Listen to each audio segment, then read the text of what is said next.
So kalau kita travel dengan baby yang dah start makan, let's say lah kalau dia umur 2 tahun, dia dah makan macam biasa. Tapi kalau dia umur 8 bulan, dia dah start makan tapi dia tak start makan sepenuhnya kan, dia baru start solid. So bubur apa semua, bawalah bubur yang instant food yang boleh buat tengah jalan. Elakkan daripada bawa makanan yang kena masak. Kadang-kadang ada tempat, ada rumah yang tak ada fridge, ada rumah yang ada fridge kan. So you kena calculate sendiri. Sebelum pergi tu kena tahu rumah yang you duduk ni ada fridge ke tidak, ada dapur ke tidak. Kalau tak ada dapur, maksudnya you bawa je lah makanan instant baby tu, you campur air panas je. Macam tu lah. Itu lagi senang. Kalau nak travel, kena biasakan anak dengan makanan yang common lah. Dia macam survival mode sikit lah. Kita siapkan mental kita. Dalam masa zaman, kita siapkan mental anak kita. And dia tak semudah kita siapkan mental kita yang dewasa ni. Bayangkan. Kita yang dewasa ni pun kalau ada peralihan makanan, kita akan cerewet kan. Ini kan budak. So kalau dia fasi tu, adalah benda you kena give and take sikit. Kan, you nak makan dengan aman. Sebab you dah penat dah berjalan kan.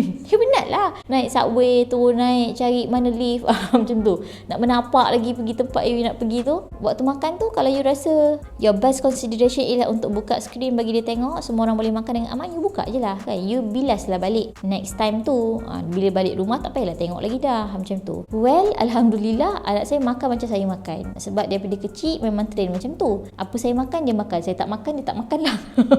Tapi apa pun, bila berjalan dengan anak kecil, you hormat anak you kan sebagai manusia. So you boleh explain benda-benda tu dekat dia. So pilihlah umur yang appropriate. Contohnya kalau you nak pergi tempat yang stroller friendly ataupun negara yang guna public transport, you pilih umur yang appropriate. Appropriate tu maksudnya, I would recommend kalau you ada baby, you boleh naik public transport sebenarnya. Sebab baby ni dia tak fasi. Dia tak fasi macam toddler. Toddler dia suka jalan kan, dia suka explore here and there sebab dia dah dapat kaki. So a bit susah sikit kalau you naik train, lepas tu dia nak berjalan tiba-tiba. So dia nak turun, jam. Jangan turun. Semua orang penuh. Macam tu. Tapi kalau you bawa baby you nak makan, nak poop, nak tidur je kan. So dia macam lebih senang sebenarnya. So bolehlah you tepuk-tepuk je baby you. Tapi again, it depends siapa. You kenal anak you. You tahulah anak you boleh berjalan kat tempat macam mana. Macam tu. Test lah dulu. Macam kita orang kan sebelum pergi Jepun tu, kita orang test. Adalah 3-4 kali rasanya kita orang naik train. First naik train ETS daripada sini pergi ke Ipoh. Lepas tu tengok okey, dia tak ada meragam, dia okey je dalam train ni 3 jam. Lepas tu kita try lagi naik ETS balik Johor pula 4 jam. Ada macam pit stop kat tengah tu dekat stesen Gemas. Latihan tu semua tu okey, tak ada masalah. Lepas tu kita monitor dia naik MRT. MRT selalu juga kita bawa dia naik sebenarnya, nak tengok macam mana kan. MRT ni bahaya sikit.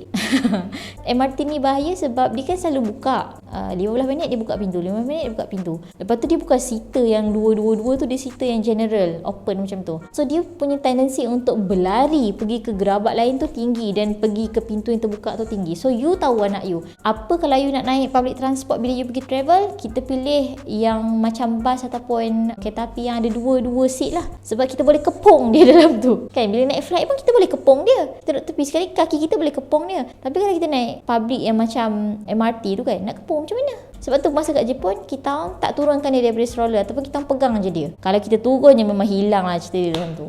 And bila kita jalan dengan anak-anak ni, kita kena ikut timing dia orang kan. Ada waktu dia fasi, dia tak boleh jalan. So tak apalah. Ada je banyak je ET kita orang yang kita orang terpaksa cancel.